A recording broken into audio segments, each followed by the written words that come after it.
Hello there, welcome to another episode of the Silent Revolution. Now, once again, thank you everyone for tuning in, and hopefully you're doing great. Hopefully you're having a good weekend or week, whatever you are doing right now, or in the moment when you watch this video. And so, now, this is the second video, I think, that we are going to be doing. And on the last video, I promised that I was going to go and fetch, the book of laws that we call here Código de Trabajo, would roughly translate to the war ethics.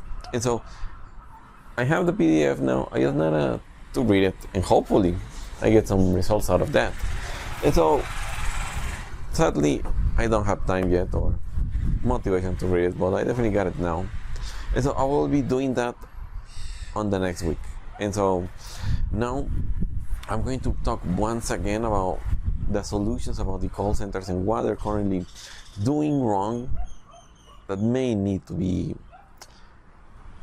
understood, to have awareness of, and how can we proceed to fix it. And so first and foremost, you gotta understand now that we talk about the brief history of a call center, we can now proceed to talk about the other thing that is definitely very, very important in this case. So in this case, what I am going to talk about, it's how call centers of customer service, or sometimes people interaction where they have a product that normally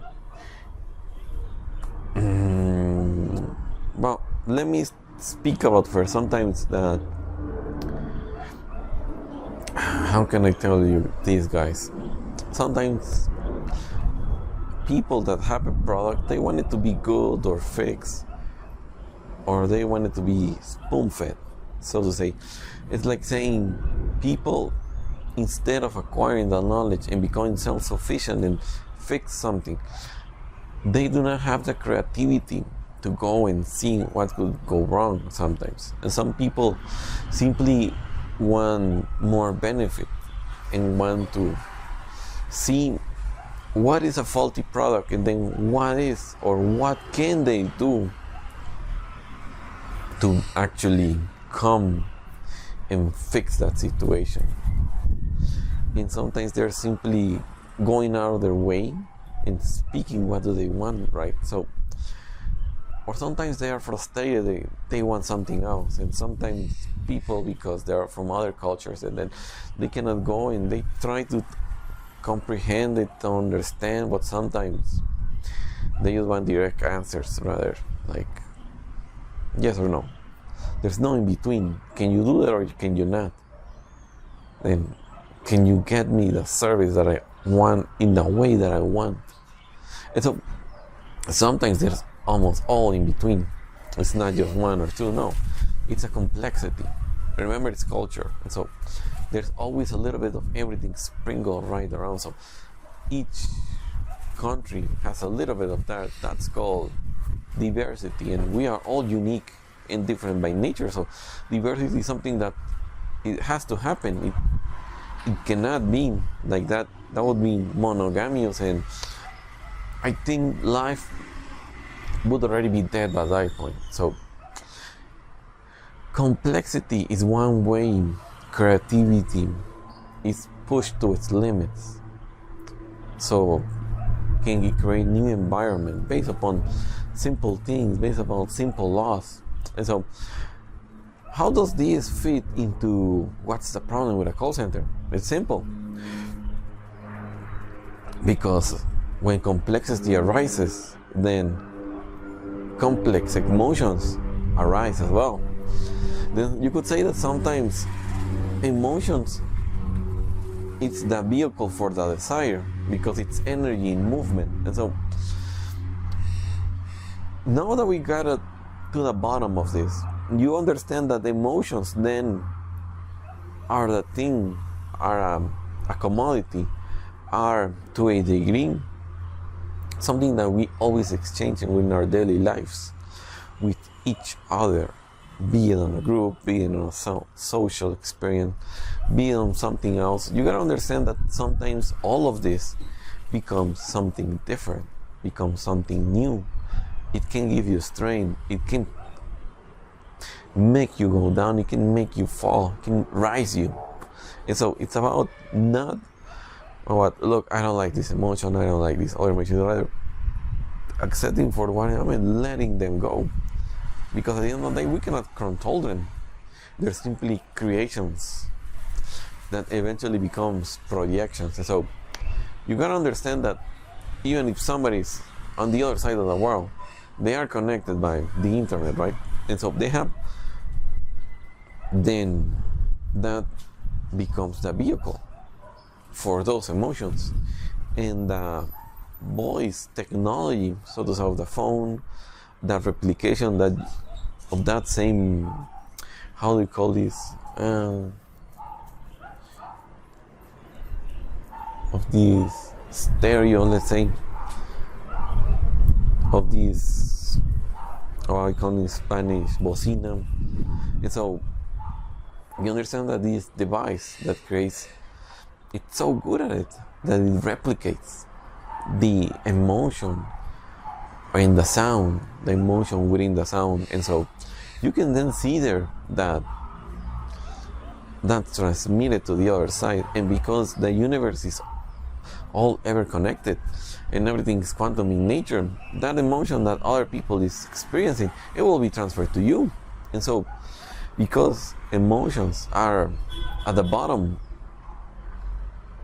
of the part of the commitment, and then you understand that people are paid not by the number of calls they do, but by the time they are connected to the queue.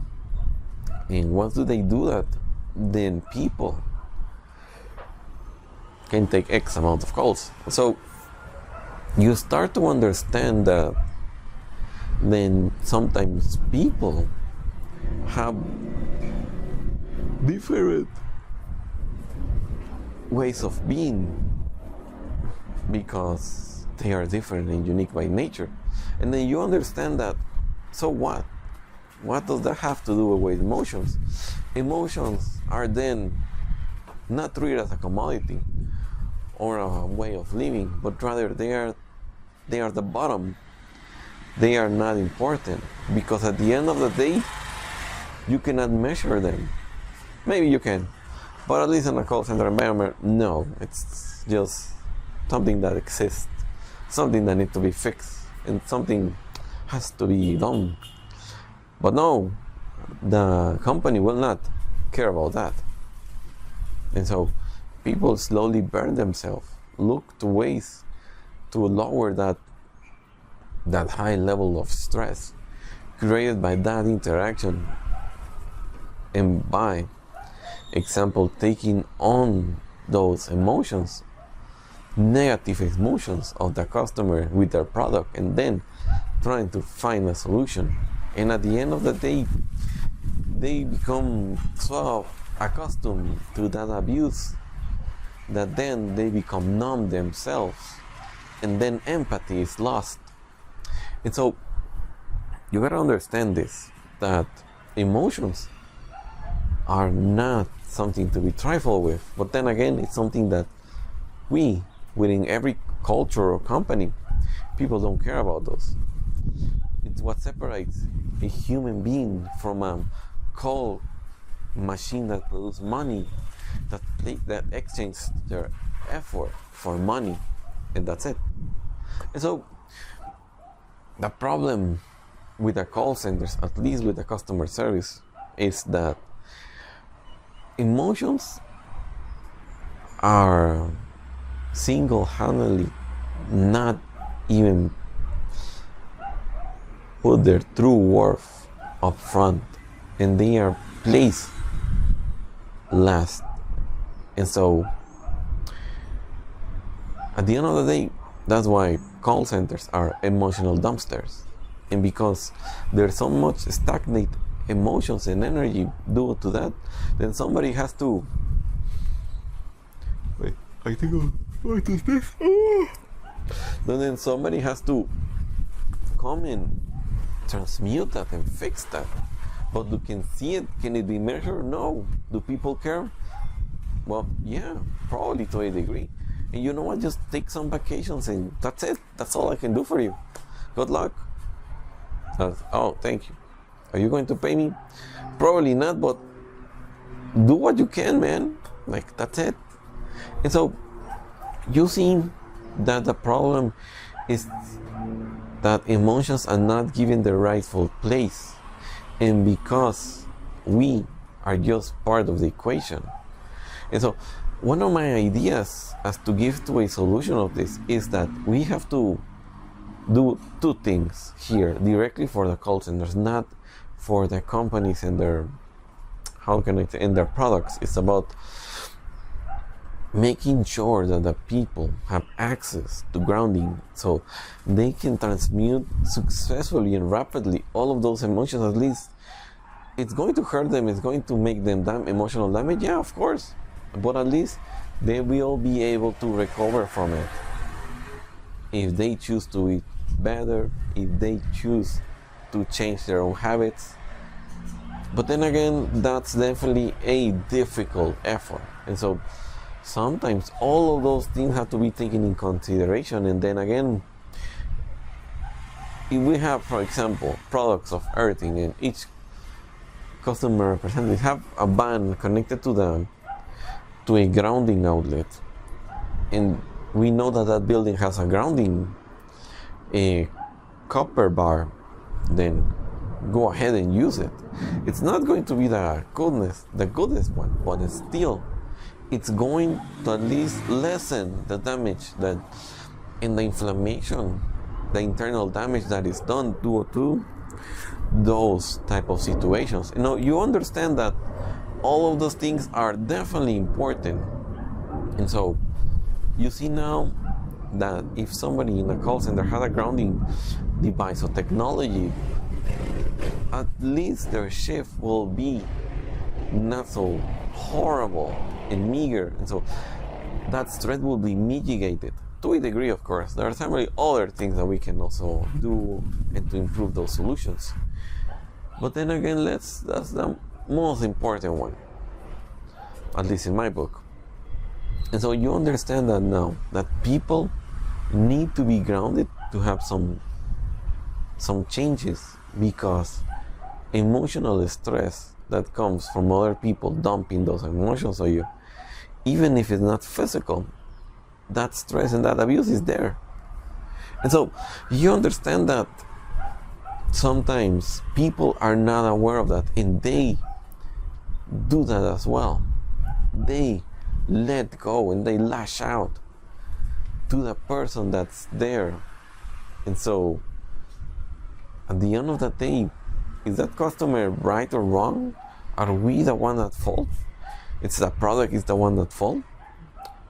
I think the product and the desire to save costs, to earn the most amount of money, and to make and recuperate your investment, to feed the people at the top, it's mostly the first priority.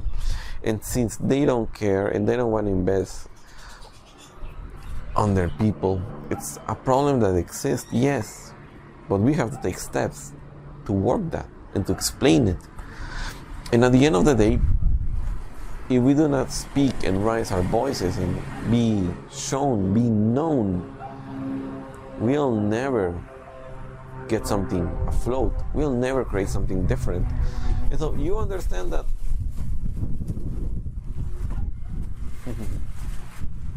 many of these problems are just there, lying for somebody to notice them and allowing them to go to the surface and be worked on. And now, imagine this: you got somebody that's connected, that's grounded. Then he'll feel better if he knows what he's doing, like he learns his breathing, to inhale through the nose and exhale to the mouth. Then if you do that three times, your nervous system, it will allow it to relax. Then in being grounded, what does grounding do, and that it's so important and paramount for this crazy idea of mine? It's simple. You gotta understand that when you are grounded, you are exchanging positive ions for negative ions. And so these translate into plasma, but at the same time the body is electromagnetic in nature, meaning the body then has voltage within it. And so if you go and then and see that you have a level of pH, and that pH then can be translated into voltage, because pH is hydraulic pressure, and then you understand that that can be converted in voltage, in millivolts. And so you can then see that, okay, if I'm exchanging this positive charge that is now allowing my body to regenerate, and the body, the cells, to regenerate, they need to be on minus 50 millivolts, according to the research of Dr. Tennant in his saga of books of healing voltage. Now, you understand that we need a negative voltage, and then you understand that you are exchanging that positive plasma, that charge, for negative, and then that allows your body to relax more. And then you start to understand that when you do the exchange, then you allow your body to become less inflamed. And when it becomes less inflamed, then the blood vessels can move the blood and the nutrition to the places it couldn't before, because of the stress and the damage done to the nervous system.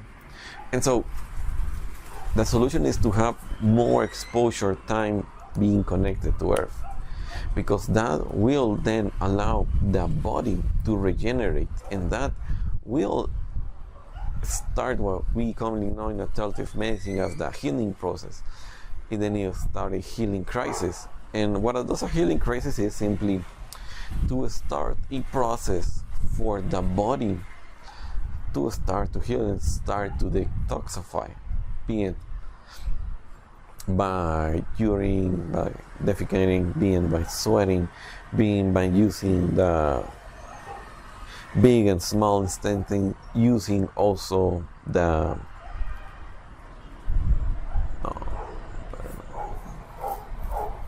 liver. So you understand that the body has many different mechanisms, but at the end of the day, the food is important, because if your body is going to start become low, it's going to lower its inflammation, then what do you gotta eat? You gotta have those nutrients and those vitamins. But if you don't have them, then what is the body going to do? Imagine this: you're eating some fast food. It's made with processed oils and those things. Okay, let me tell you this real quick. When a body it has good fats, it will those use as the building blocks for new cells. But when it has only bad oil and there is no longer good fat, it will use those bad fats to create new cells, and those cells will be then by nature defective. And so you will then have a bad metabolism. You will be doing metabolic damage, because you're using bad fat to feed yourself. And then again, what does a call center agent do? Then to eat fast food. Because fast food is fast, it's there in the moment. And then what happens? Then how much time does a normal person take to lunch? In a cool and good scenario, they should have an hour. But a call center, no, they have 30 minutes. And they have breaks. And what, 15 minutes? What's that? You go out, then you go in. You go into the bathroom, and then you come back. And that's it. You keep taking calls. You take emotional punches, not physical. And then, what about your health? Maybe in the cafeteria they will serve good food. Maybe not. Maybe they will use oils, bad oils, because they are ignorant themselves. And so, you see there is this change, this cause and effect of pure ignorance. And so, the people at the top are not going to care. That would mean that they need to change the cafeteria, they need to train new people, they need to bring new things, they need to make an investment. But why invest in them if this system is already working? So you gotta understand that somebody has to start this. It's not about forcing the other competition to fix themselves. No, it's about something implementing something good that will make it rise from the standard. Because those competitions in themselves do not have a level of awareness, a level of spirituality to understand what's good and what's bad. Because their level of morality is based upon materialism. And materialism at this point is at its peak. And the only thing can go, it's down. And that fractally and holographically means it will start to decay because it's already reached its zenith point. And so it has no choice but to shine bright and die. And so somebody has to take the reign and make something born new with creativity. And creativity can only be reached when you have a high level of creativity and desire to work on yourself, to improve that, and to move out of your comfort zone and do what you feel right, to trust the unknown, because the unknown does not let you down. And you understand that hey, that's a lot of work you're asking. And so if you do not feel compelled to do that, don't do it. But at least respect the other people that are trying to do something and allow them to fail, and let them know that it's alright to fail and to try again until it really works. Because sometimes failing is the mother of success, because failure you can control, success not. But failure, you can get that feedback, implement. That's what risk management is so important, because risk management, what it does, it's allow you to feel that reaction and then respond accordingly. And that is what it allows magnitudes to change and become expansive. And so now that you understand that, can call center defects? The answer is yes, absolutely. But people are not aware of it. People do not believe. It's just like people do not believe in religion. Religion is for sillies. But then again, there's truth in it. Truth in a coded language that sometimes people take literally, become stuck in it. And so you understand that there's different topics, different ways to understand, and there are different ways to interpret and to apply. And so one of my goals is to apply this first on me and see how does this work. And so, as I told you last time, I'm working now on a call center and I'm slowly getting used to the calls. And I can say that definitely there are worse places out there of different companies, different accounts. I'm not going to say names because why bother? This is not about saying who is bad and who is good. No, this is about improving all around, and for people to have a better quality of life within those places, within those environments. And then you see, when emotions are involved, the thing that is most prevalent is the nervous system. And so you understand that for you to experience higher level of awareness and higher level of emotions, you need to have a nervous system that is developed to withstand those frequencies, those high level of voltages. And so one of the things I still haven't talked about is that when you have higher level of voltage within your body, means that then your body needs more oxygen. It can carry more, it can store more.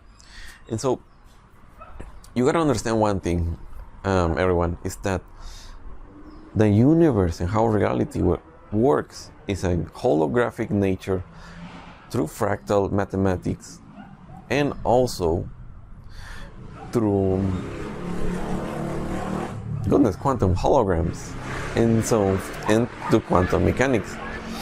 And it's based upon sacred geometry. But why is sacred geometry so important? It's simple, because geometry and the important geometry allows for the storage of energy, of that vital source. And so let's say that these emotions that you are being exposed to on your everyday, then lower the amount of emotions you can store, because you're always exchanging your good emotions to lower that stress, and then you become tired because of it. And so there's also something interesting that you gotta know. One of the ways for the body to lower its stress is through using the acid in the stomach and then moving it out to a degree. I'm not sure about that, but I do remember that it was like that, hopefully. And then it creates a process which is then allows the body to relax and to lower the stress. And so people that sometimes do not feel the stomach, that have bloating, like myself, I'm sorry, still haven't fixed that yet. But I still ain't know how to do it. I just need to save a little bit money and doing investigations and start buying good things and change my diet regimen and all that good stuff. And so you understand that people then become more alkaline than acidic, and this allows the bad bacteria to flourish, while the good bacteria, it starts in hibernation. And so in the bad food, the junk food that we all eat, the fast food, and the bad oils contribute to that to a higher degree. And so you understand that all of this is connected to a lot of degrees. And honestly, that's the interesting, tricky part. And so I'm going to leave it here, everyone. I'm going to speak with this on the next episode of the next week, because let's leave this on a cliffhanger. So you can go ahead and research about this or have fun. And if you didn't do anything, that's okay. I'll give you the answers, but at least I'm going to give them afterwards, because you gotta enjoy that journey. It's not about just giving the answers right in the front, because at the end of the day, a person is not going to enjoy that reward because they didn't place an effort, they didn't sacrifice anything to get it, and so it will become meaningless. And so it's not that hard to understand, but at the end of the day, at least I'm going to give you the feeling that you gotta earn it by waiting. And hopefully I can see you next episodes, everyone. Have a great weekend, have a great rest of your week. And this was Carlos. I always hope you are well. And until next one, everyone. Bye.